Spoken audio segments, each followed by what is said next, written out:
Hi, this is Patrick Lawton from MMABay.co.uk here with Lyte, working in head coach for a number of fighters within the Wolfslayer. How are you doing, Zach? I'm doing good. Good, good. Can you just tell us a little bit about obviously your role within the Wolfslayer? Because you've been here for quite some time now, and you've obviously been a big part of pretty much the 4 fighters that fight within the UFC's career.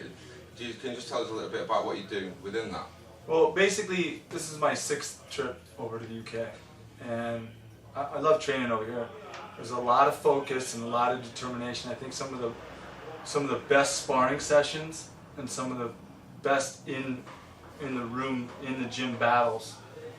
It's hard over here. The weather's tough. It's actually been nice lately, but you know, my first 5 trips over here, the weather was terrible every single time. You were on the countdown, weren't you? Yes, I was on the countdown for Rampage, and we had steam rolling off us. It was freezing. Yeah. It was literally freezing cold. We'd come in with sweats on every day, and we'd still train. Nothing changed about the training. It's just that it just sucked. And it's tough. It's tough to get the fighters motivated. That's a big part of what I do. Get them excited. You know, focus on the day and get through one day at a time as we're building up to the fight. With you being in obviously America and now in the UK, how do you think UK MMA and certainly the Wolfslayer are starting to come into play within the world teams in terms of MMA? I mean, do you think we're starting to catch them up in terms of the quality?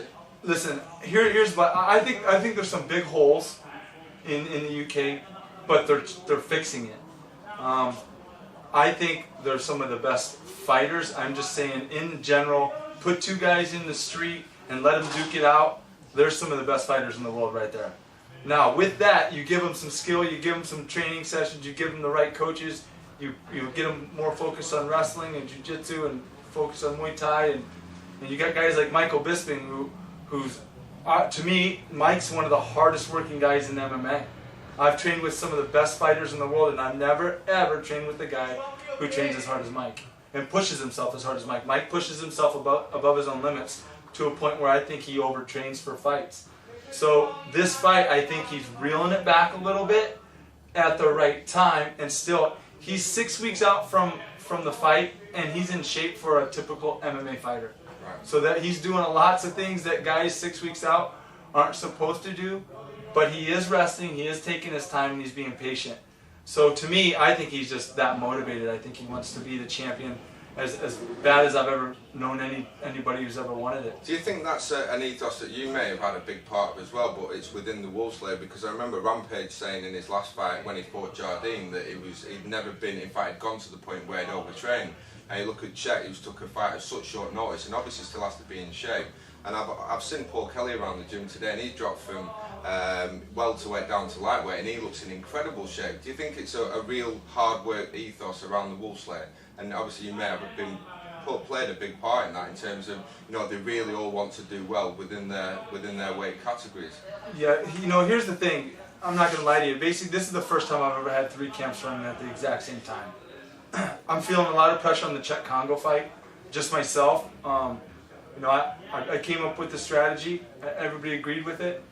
He took the fight on, you know, basically a 3 weeks of training, 3 weeks notice, against, to me, the best American heavyweight going right now. He's very young, he's very hungry, he's super athletic.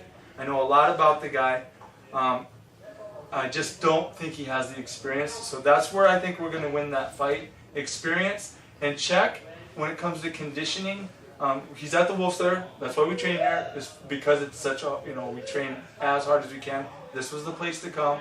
We had the right heavy guys. We brought in Tommy Rollins, who's probably the best, well, he's the 2nd best American wrestling heavyweight. He was 1 point away from making the Olympic team. And the guy is 250 pounds, 6'4", and he's a monster. There's not a better wrestler that I could find that we could get on basically a 3-4 day notice. We got him over here, he liked it. He's helping a lot. Congo's confidence is through the roof. And, you know, Czech doesn't drink, he doesn't smoke, he doesn't party. So he's kind of already in shape. I don't know if you've ever seen the guy with the shirt off. Yeah, well, but he's a phenom. He is. And I was talking to Czech about that just previously and asking him about how if he stays in condition after his fights, and he always seems to be, whenever I see him, in just incredible shape, no matter when it is, whether it's 6 weeks out of a fight, 2 weeks out of a fight, he seems to keep and maintain the same shape. Great story about Czech. I'll tell it to you right now. We fought on Saturday. We flew home on Sunday. He wakes me at, listen, it's supposed to be my day off. I just got done 13 weeks of training camp. I did Rampage, and then I did his training camp without even going home and seeing my kids. He wakes, I basically fly home Sunday night. I'm tired, fall asleep. He wakes me up Monday morning at 7 in the morning and says, let's go to the gym. Now so I was like, come on, man, you're killing me right now. But of course, I went to the gym because I knew, basically in his mind, I think he saw the title. Yeah. I think he's so fixated on becoming a world champion that Dana or whoever called him for that fight, they could have called him on Wednesday and said, if you win this fight, you're fighting for the belt. Man, he would have fought on Saturday.